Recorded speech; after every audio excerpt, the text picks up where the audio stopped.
না, অবশ্যই ভালো লাগতেছে। আর মানে কি বলবো, যে জিনিসটা মিস করতেছিলাম আর কি ক্রিকেট খেলা, সো অবশ্যই খুব ভালো লাগতেছে। অনেকদিন পর খেললাম আর কি প্রিমিয়ার লিগ, তো অবশ্যই ভালো লাগতেছে। আর কি বলবো এটা নিয়ে।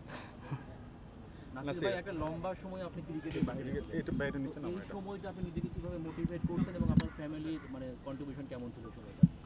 তো 1.5 বছর বাইরে ছিলাম, বিন্দাস ছিলাম ভাই। আর কি বলবো, ফ্যামিলির সাথে ছিলাম, ভালো ছিলাম আলহামদুলিল্লাহ। খেলা মিস করছি ঠিক আছে, বাট ফ্যামিলির সাথে ছিলাম, ভালো ছিলাম। নাসির, হোম অফ ক্রিকেটে অনেক দিন পরে খেলছেন। আলটিমেটলি দেখা যায় যে এরকম একটা লম্বা বিরতির পর খেললে অন্যরকম একটা ফিল হয়, যেটা আপনি বলছিলেন যে চিল ছিলেন, আজকে এসে আবার খেললেন।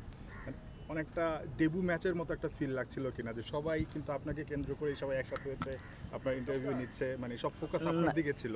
না, ডেবু ম্যাচের মতো ফিল হয় নাই, বাট অনেক কিছু নতুন নতুন লাগতেছিল। কারণ আপনি যদি খেলার আগের যে প্রিপারেশন ছিল, তো আমার মনে হয় যে আমি 1.5 বছর পর আবার সেই প্রিপারেশন নিলাম আর কি, যে এরকম লাগেজ গোছানো, ব্যাগ গোছানো।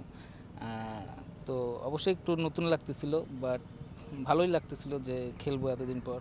তো যদি ভালো পারফর্ম করতে পারতাম তাহলে আরও খুব ভালো লাগতো। একটু লাকি মনে হয় কিনা, কারণ এরকম ক্রিকেটার কয়জন আছে আমি জানি না যে আসলে নিষেধাজ্ঞা শেষ হওয়ার পরদিনই আসলে ম্যাচ খেলতে নামতে পারে। মানে আপনি ওই জায়গা থেকে একটু লাকি মনে হয় কিনা আপনাকে?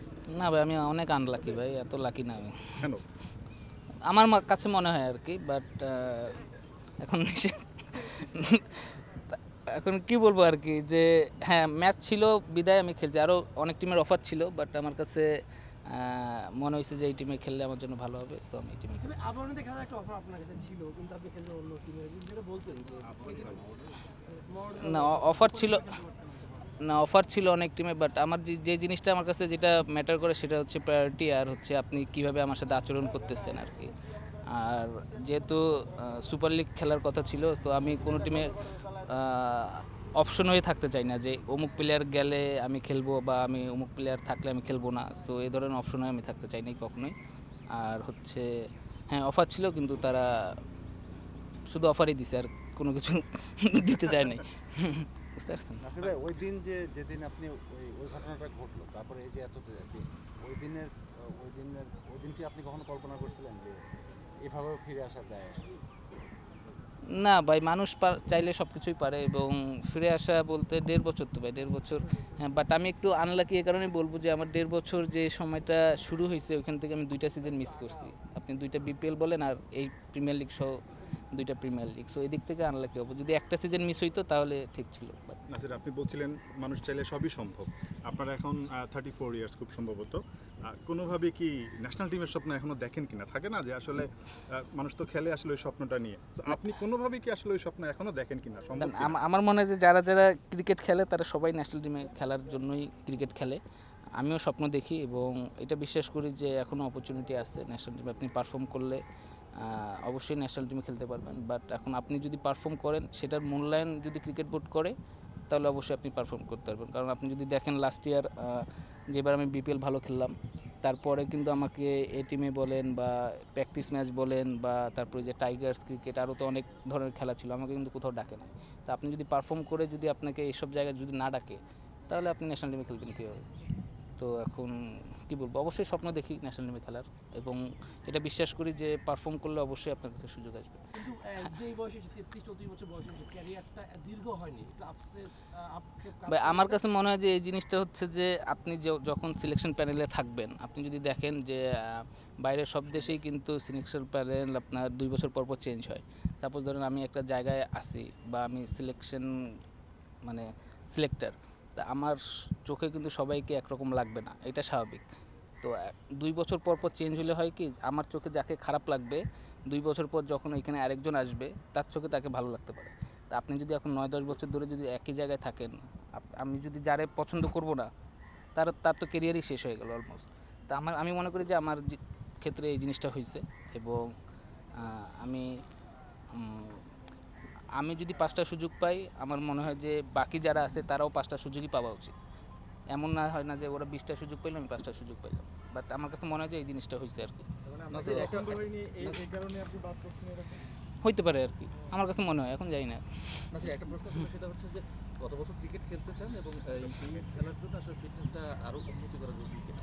না, অবশ্যই ফিটনেস, আমি একটু ওয়েট গেইন করছি, আমার ফিটনেস তো অবশ্যই ইম্পর্টেন্ট। আর খেলতে চাই যতদিন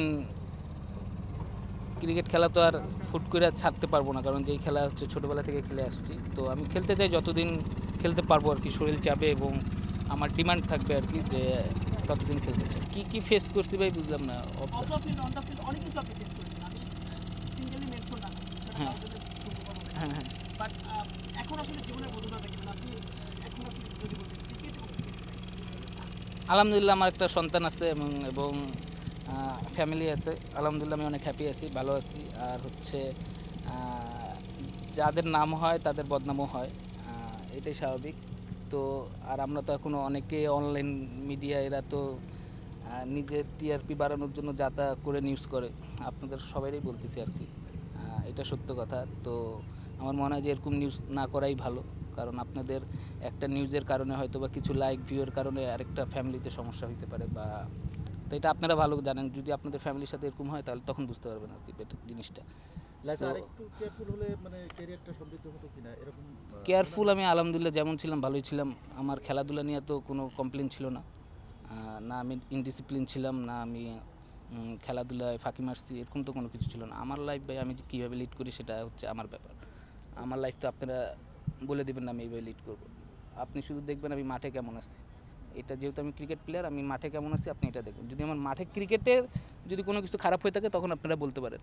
সো এটা আমার মনে হয় না যে এটা কেউ বলতে পারবে। আচ্ছা ভাই, আপনারা তো তারকা, আপনাদেরকে আসলে তরুণ থেকে শুরু করে অডিয়েন্সরাও আপনাদের ফলো করে। এগুলা ভাই এগুলা হচ্ছে আসলে message-টা কি এগুলা হচ্ছে ভুয়া কথা ভাই। তারকা মারকা বইলা কিছু নাই ভাই। না খায় থাকলে কেউ আপনারা আইসা আমাকে বলবেন না যে ভাই খান, বুঝতে পারছেন না? তো এগুলা কোনো কিছুই না। আমি যেমন আছি ভালো আছি, আপনি আপনাদের মতোই মানুষ। তো আমারও লাইফ আছে, ফ্যামিলি আছে। নাসির ভাই এখন তো বোর্ডে পরিবর্তন আসছে, তো আপনি যে ক্রিকেটের বাইরে ছিলেন এই সময়টা আপনার নির্বাচক কমিটি থেকে শুরু করে বোর্ড প্রেসিডেন্ট, ক্রিকেট অপারেশন বা সিনিয়র কোনো খেলোয়াড় কারোর সঙ্গে তো যোগাযোগ হয়েছে, কোনো কথা হয়েছে? না, কারোর সাথে কোনো যোগাযোগ হয়নি, কোনো কথা নেই। Thank you. Thank you ভাই। থ্যাংক ইউ ভাই, থ্যাংক ইউ।